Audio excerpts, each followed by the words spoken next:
Want to jump right in here, Raj? Yeah. Thank you so much for being here. I really appreciate you taking the time to come in here and speak with us, especially, given that most people I think that will listen to this, when you say math, they get a little bit of a cringe, right? And myself included. I know when I did school visits, I would ask kids what their favorite subject were, and they would say math, and I'd be like, guess what I'm not good at? And I would be like, math, but thank you for being here. I am going to explain to you real quick so that way everybody that listens kind of knows this, but explain to you what the intention of this show is. So it's called Power Up Project. We define a power up as turning your attention to your intention. And with that being said, I'm going to ask you a question around that. So what would you say if I said there's a time machine and you can go back to any point in your life and you can give yourself a power up? What would you say and when would it have been? Wow. I wasn't ready for that question.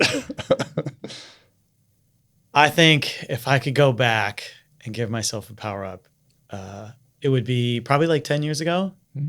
And the power up would be to remember to trust in the process, to trust in the universe. Yeah. And I think for much of my life, because I've had a lot of lucky breaks go my way, I guess, in terms of like where I was born, to whom I was born, my parents, all this kind of stuff. Things have mostly worked out.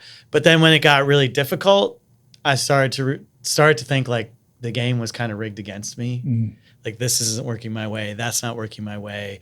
I don't understand why I'm not as successful as I want to be. I can't make this business work. I feel like a failure. And internalizing all that external stuff. And the power up would be like, man, you got to let go of what is happening to you and realize that it really is all in your control. Mm-hmm. And the minute you see that and you understand that you don't have control over what happens, right? But you always have control over how you perceive yourself and how you're going to react to that thing. Right. And if I could have changed that, I feel like there was kind of like, I don't want to call it a lost decade. That's overstating it. But there was a lot of time lost. Yeah. A lot of opportunities lost, sulking and complaining in my own mind. Right. That's the power up I'd want. Yeah, that's great. That's awesome. Yeah. And I think that, I wonder, like, does any of that have rooted in like being a problem solver yourself? Mm-hmm. Do you find that part of you kind of takes over to look for an answer that may not exist? I think for me, I love problem solving. Like I look at the whole universe as problems to be solved. And I think the other clarity I've had recently is like, I'm always trying to solve external problems, or if I'm in a relationship, like I'm married, I might be trying to solve my wife's problems or help her solve her problems, which, you probably know this. People don't always want that. No. And the real key, the unlock for me in the last year and a half has been like, anything that's happening in the outside world, I have to figure out what's going on in here. Right. That I can control. Right. So anytime I feel like, why is this happening to me? I try to change the script and be like, okay, I need to solve this problem, but the problem is in here. Right. Right. I'm not approaching it correctly. I'm not seeing it correctly. I'm not telling myself the right things. I'm not doing the right things. I'm not being patient enough. Whatever it is, I got to figure out what that thing is.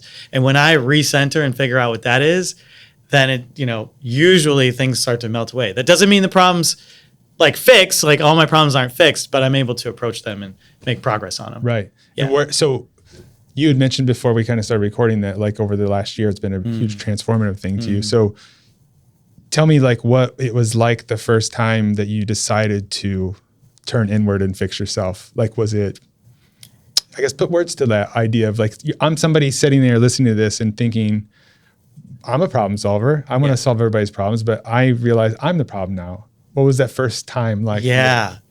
So first of all, I'm always the problem, but like also in a kind way, right? Because we're also probably going to talk about like how to speak to yourself in a way that's positive and constructive. Right. So I say that with a smile on my face, like I'm always the problem. And I think the biggest clarity I've had is I've been doing this business for 15 years, Math Plus Academy. I'm passionate about it. I'm passionate about changing how people perceive themselves as mathematicians. So, if you're around me, you can't be going around saying I'm not a math person. Like, that's BS. Yeah. Everybody's a math person, period, end of sentence. Right. And now it's like, how that manifests, we got to figure that out. And we got to figure out what your gifts are that you can bring to mathematics, because all of us have different ones. Right. And coming at it from that perspective instead of what you can't do. And I went off on a little bit of a transition there. But for me, like struggling with the business and thinking like, why isn't it succeeding the way I want it to succeed? And putting that all on the outside. Well, if only families would choose math instead of sports, right? Like that's our big competition, really. It's not other math places or whatever. It's time. We're competing for kids' time or families' time. And where does most of it go? Right now, a lot of it goes into sports or other things. And so I would always complain. And then I realized finally one day, I was like, I look inside and I was like, wait a minute, I'm the problem. I haven't made this good enough for people to say, this is better than sports. Right. And I'm going to opt into this thing. And until I do that, I'm not going to be successful in the ways that I want to be successful. Yeah. Right. And that was a huge, like, that's a major shift, right? Right. It's a power up. Yeah. Because now it's like, I'm being honest with myself. What I've built is really, really good. Right. And we've had a really tremendous impact on a lot of people. But is it spectacular? Is it like life altering? It might be for some, but maybe not for all. I have to make it better. Right. Right. And why isn't it better? Well, it's not better because you have allowed certain things to persist that aren't perfect, perfect isn't the right word, that aren't up to a standard. Yeah. Right. Right. Because that's good enough. Right. And then the light goes on. You're like, oh, I've been allowing mediocrity to happen. Right. Because I've gotten comfortable with my life and I don't want to deal with this problem. And I don't want to have that hard conversation with that person because I'm a people pleaser. Like, so you just realize like, oh, these are all my limitations that are impacting the business. And when you flip that switch and you realize it's all you, that you have that, then it just all changes. Yeah. Yeah. Do you ever find like, are you in your flipping of it and realizing how much of it would you say, I'm trying to figure out the right way to say this, but like that you feel that you can offer to, let's say I am a parent out there and I have a kid that is really into sports, but also really likes math.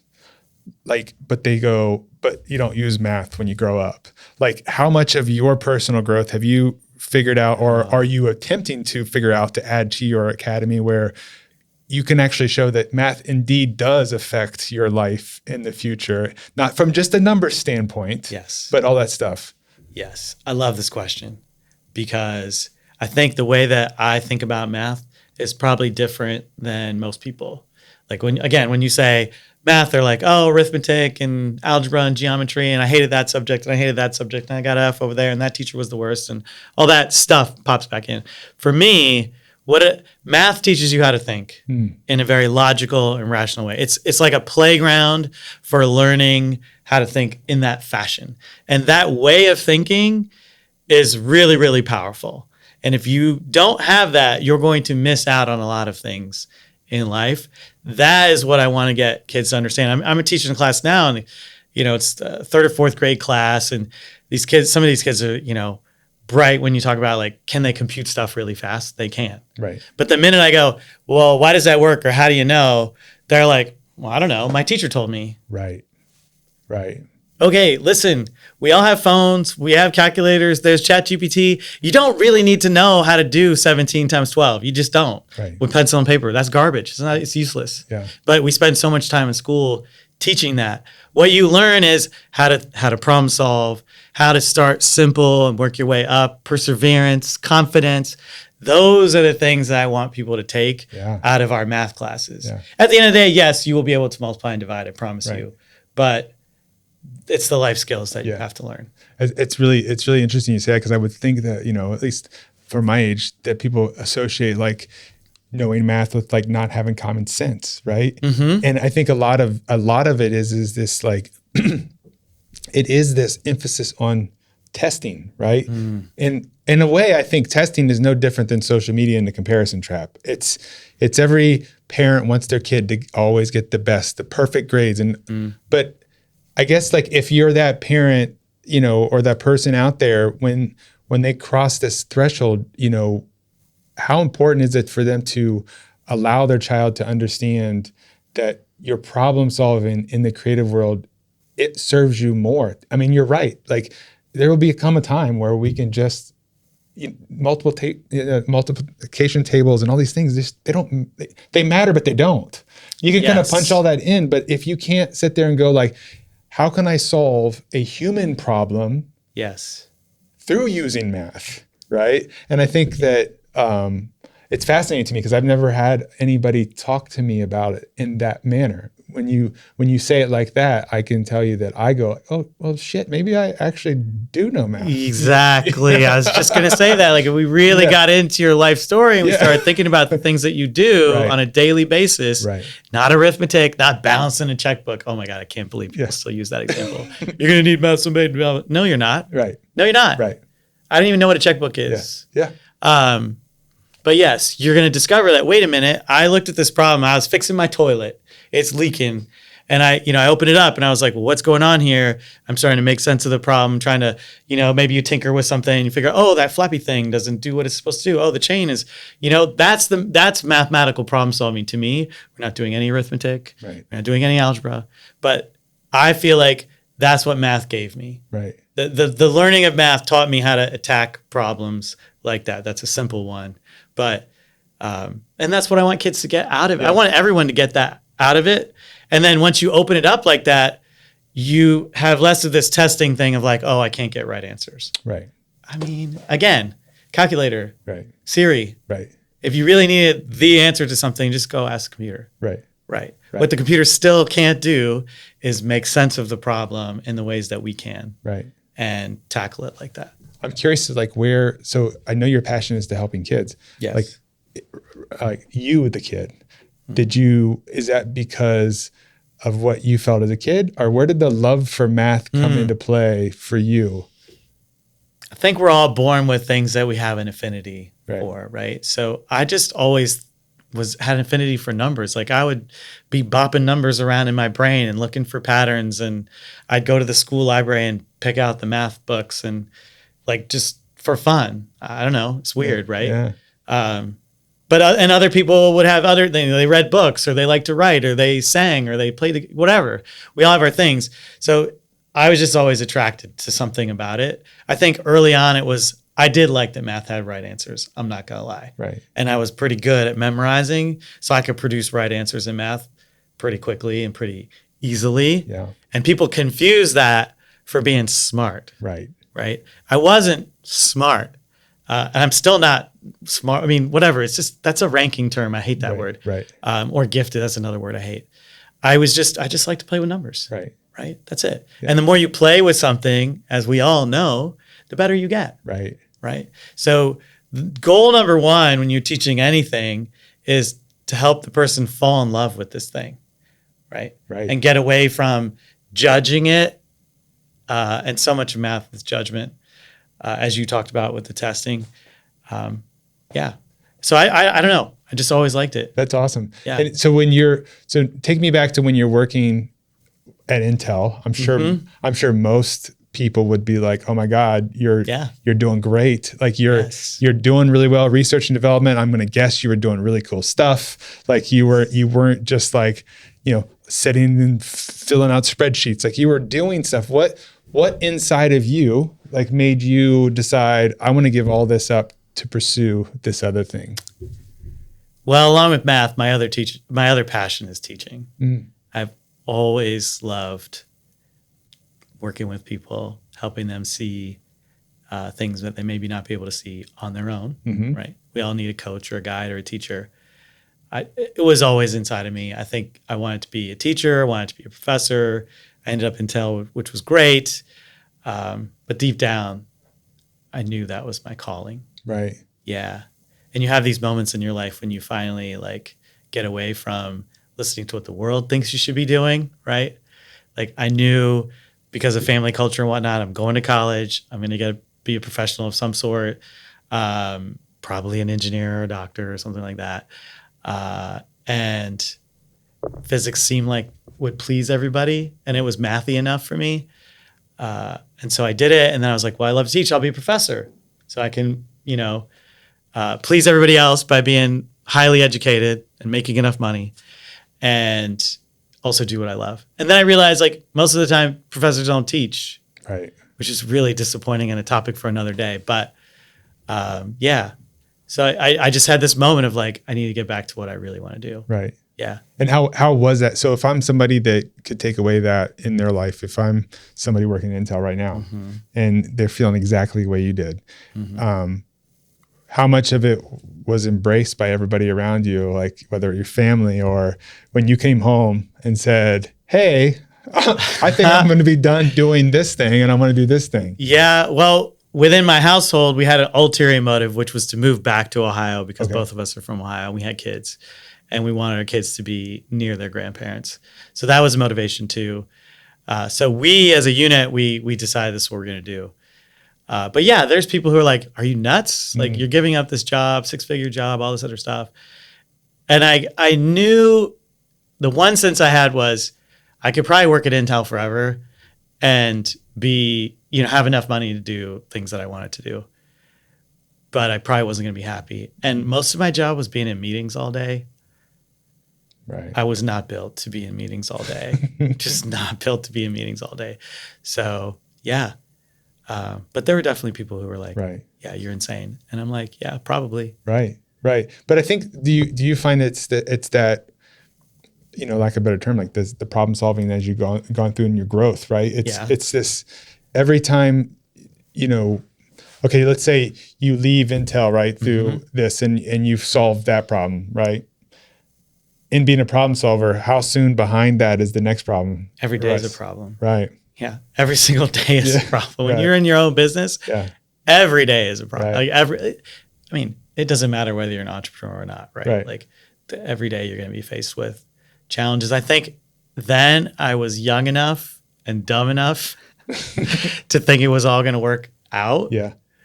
And then, like I said, 10 years ago, I kind of had this dip where it was like, oh man, nothing ever works out, which is such what a dumb story to tell yourself, Well, I'm curious, what brought you out of that though? Like what ultimately was the thing that you telling yourself that, because innately you must have had it built in you somewhere that you had a limit to that. Is that from something from growing up? What caused that sort of stopping point that you weren't willing to go that far?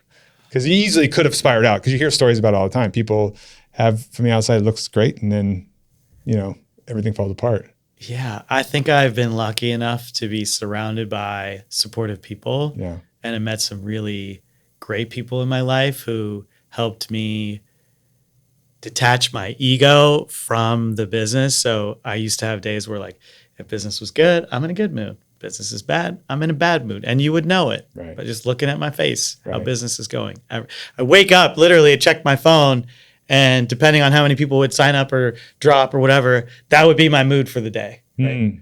Which, you're letting the world control you. Right. And you and I know Alex White, right? Yep. From Peak Human Performance. He's an amazing dude. Yep, absolutely. He kind of helped me start breaking through that.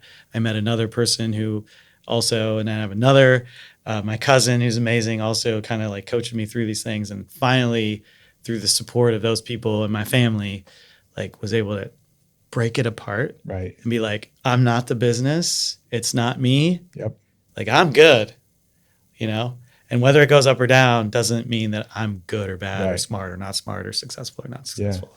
Yeah. And that unlock, like, changes things. Yeah. Yeah. Because you just get up in the morning. Right. Totally. You can just wake up in the morning and not feel like, this. Yeah. I want to just kind of echo that a little bit for everybody listening. Here you have a person that is a problem solver explaining to you that in order to solve your internal problems, it's not always going to come, the answers aren't always going to come from you. It's like you're going to find mentors. I just recorded right before you came in an episode on, like, stop reaching down for where you want to be. If you want to reach up to the next level, look for those that are playing at that level. Yeah. That doesn't mean that they're taking over, right? They're the version of the calculator, the ChatGPT, the Siri that is going to help you. Tell me, and I think you answered this for me. Do you find that it is in the types of questions you ask, or the ability to continue to churn it, or is it in the questions and learning how to listen. I'm going to go off in a slightly different Yeah, direction. please. Because you mentioned mentors. Yeah. And my wife was telling me for years, like, you need somebody to mentor you. And I was like, yeah, but I need to find somebody who like I'm in an education business, like somebody who's built an education business, who's further along the path than me. Again, because I thought the answers were like, you got to fix your marketing. You got to fix your website. You got to fix, like stuff, external stuff. And accidentally found people like Alex, my cousin Vivek, and a few other people who helped me realize that the mentor you need is the one that's going to help you with the way you talk to yourself and the questions you ask yourself and the way you approach those things. And they don't have to be in your field, right? These people who are coaching me now or who are mentors or helping me through this, they don't know anything about teaching math, right? That's why I know that. Yeah. That was a big unlock for me. Yeah. Yeah. I think, I'm sorry, go ahead. And a good coach, like a good teacher, their job basically is just ask you a lot of questions. Right. To force you to think about the things that deep down somewhere you know are true, but you don't want to think about them. Yeah, I think, what people don't know is we know each other from the gym, and a lot of times I always joke around with you, like you're the strongest mathlete I know, right? And it is amazing how a lot of times the answers you're seeking are in the stuff you're avoiding, right? I would say that for me, a huge breakthrough was in facing myself, was going back to the gym, going back into those dark spots. And for me, it was like, Alex asking questions or people that I least likely would think would have an answer to my solution, but being brave enough to ask those questions. And I think that that's a big thing that, I know that you stand for, because we've talked quite a bit about this, is that, so how would you go about that though, if I'm a parent, like with addressing that to a kid that, is like you as a kid, like just loves to tinker on stuff, but the parent is just relentless on, you got to be so good at this, you got to be so good at that, so good at that. Like, I'm sure you have to deal with that stuff. Like how? I have no idea what you're talking about. Like, what is the approach for that kind of stuff when you're talking to somebody that's trying to fix, which is really what they're trying to do? Yeah, such a good line.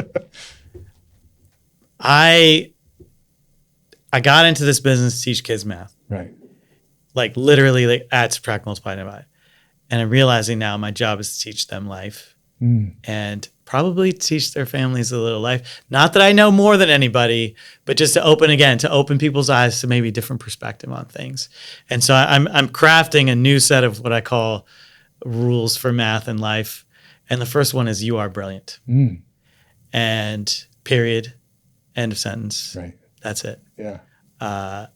And I sent out an email like that to a bunch of families, and it resonated with a lot of people. I think so many parents, since you're talking about parents, we're focused, and myself included, we focus on like what the kid can't do yet. Right. Right. And then a lot of times in our own heads, we spin like, well, if I don't teach them how to make their lunch, they're never going to learn how to make a lunch. They're going to be doomed. And it's like, you got to stop, like take a breath. Right.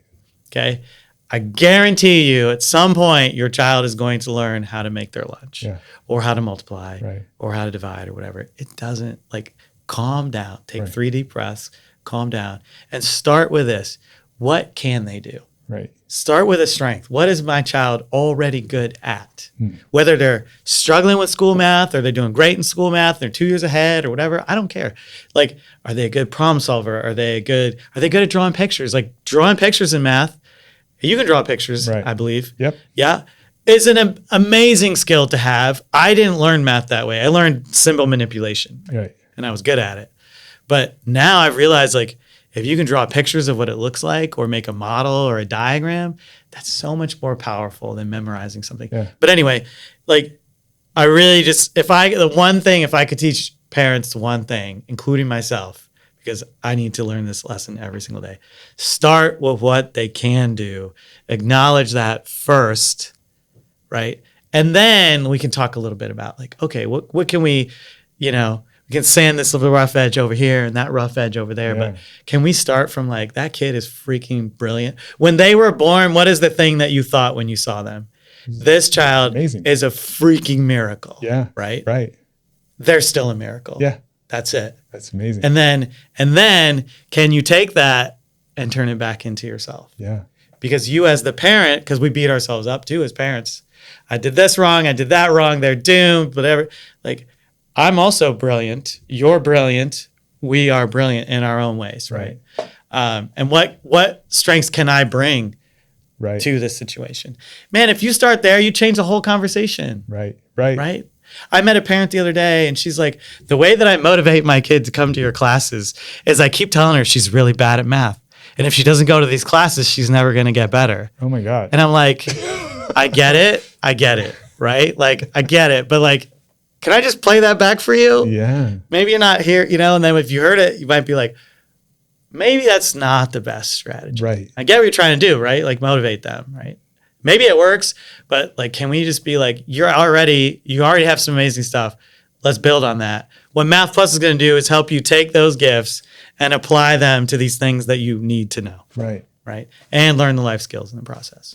And I wish I had a teacher like you growing up. It would have been a whole different game changer, because I feel like I learned a lot of this stuff as an adult, and so looking at the time, I want to make sure that I'm respectful of your time, make sure we get all this stuff, but I really want people to know more about you. Like, so I know Math Plus Academy, where can everybody find info about this? If you can drop through all those things. Yep. So they can hit our website. mathplus.academy is the new version of our website, because I'm really leaning into teaching not just the math, but life through mathematics.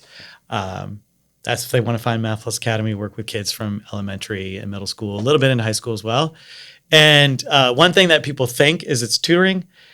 I don't tutor. We don't tutor. We get you in a small group class. We want kids talking to each other. We want them building relationships with a teacher, feeling like they're on a team, to bring back the sports analogy, right? So that if you don't show up to class, the team is going to miss you, right? Because we got to create that culture. Because if you don't create that culture of like team, love, safety, you can't learn anything. Right. So we start there, and then we teach the lessons, and it builds from there. And we do.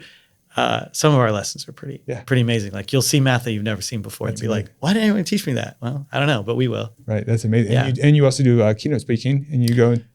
I know you go around. I do. Talk to teachers about teaching math. I do. Yeah. Yeah. It's one of my favorite things. Talking to people. So through my experience in Math Plus and trying different things and being able to experiment with, does this work and does that work and whatever, I've also become a consultant for schools. I go around, I do keynotes at math conferences. I work with different schools, just helping teachers embrace some of these ideas. Again, they know all this stuff, but teaching math in a classroom is really, really hard. And as you said, there's so many incentives that are broken. Like, we have to test them nonstop. Right. So we're going to tell them that you're brilliant and everything is fine and it's about the thinking, but then really, if you don't get right answers, you're a C student or whatever. So helping them understand, how do we navigate that system and still get kids to really see that they can be problem solvers. Yeah. Well, I just really want to acknowledge the work that you're doing in the world. It's amazing to me because I wasn't lucky enough to have a lot of teachers that were encouraging when I was a kid. I was told the exact opposite. I was told that I would never grow up to be the things that I wanted to do, that I would never write a book, that I would never be a storyteller, because this is the catch. I told stories all the time in class. So therefore I disrupted class. It wasn't that I was trying to cause a problem. It was that my brain didn't work like that. Where you're talking about seeing numbers and stuff, I saw images and pictures and stories. So I just want to acknowledge the fact and just like kind of just celebrate the fact that you're bringing that out in kids. I can imagine it's difficult, but people, and I think parents are starting to wake up to the fact, because I think the more teachers that do what you're doing and the more teachers that get educated in your system and how you're going about it, parents will start waking up that your kids aren't being programmed. We're teaching them how to be better humans and understanding that all these things, are really helping them survive life. And I just really want to praise you for that and just acknowledge that, sometimes I know that it probably doesn't feel like it gets acknowledged enough, especially when you hear math and it's almost like everybody pictures the nails in the, Yes. I mean, I hear it all the time at the gym, or somebody will say, it's like, hey Raj, how much is this on this bar? And it's like, you can do the number. And I know I'm guilty of it many times too, but and also I just appreciate the fact you really opened my eyes to a lot of stuff that I did not associate with math. Yeah. During just this conversation. Yeah. So Thank you. I want to praise that. Is there any other things that you would like to wrap up or that you would like this Power Up community to know about? Yeah. Okay. You watched Ted Lasso? You watched Ted Lasso. Absolutely. Yeah. See, have you guys talked about be curious, not judgmental on here before? I have not. No. Okay. That's my favorite scene of TV ever made. Yeah. It's 4 minutes, season 1, episode 8. I remember. I've watched it a million times, and I share it with people all the time. But there's this great scene where he's throwing darts, shooting, and he's trying to beat this, the bad guy, Rupert, in the show. Yeah. And he says, I just saw the sign. It said, be curious, not judgmental. And that phrase to me is so unbelievably powerful. We started with, like, everybody's brilliant, right? In their own ways, right? We all are. And the parents who maybe are feeling the pressure of competing with their other people or driving their kids to be successful and all this other stuff. It's like, can we just pause for a sec?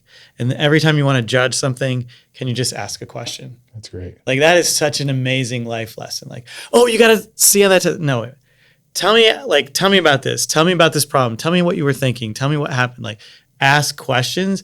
It's like such an unlock on so much of what's happening. And then I'm going to say it again, turning it back into yourself. Yeah. Every time you tell yourself, oh, I'm not good at this thing. Wait a minute, is that really true? Right. How do you know that's true? Have you tried? Like, are you sure? Yeah. Maybe you should double check. If we bring that curiosity to ourselves, man, life would be so much better. That's great. Yeah.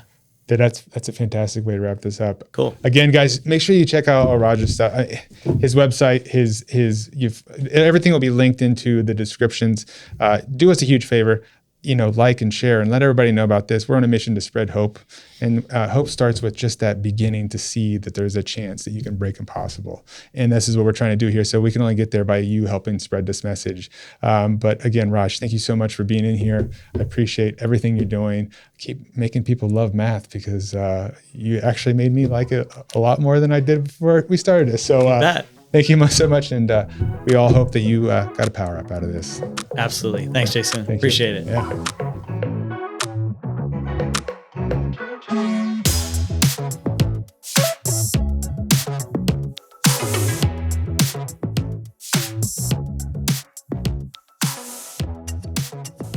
Foxland Media. Think big.